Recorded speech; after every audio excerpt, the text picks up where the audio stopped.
Assalamu alaikum.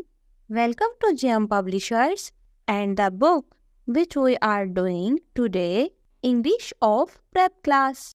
So open the page number 14. Listen and say the diagraph as in the given words. Today's diagraph is as. When we put S and H together, they make a new sound. Sh.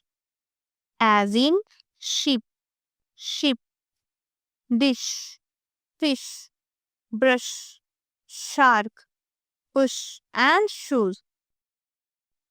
Let's say the match the diagraph SH to the correct pictures. Shoes, it have SH? Yes. Shoes has SH. So match the SH with shoes.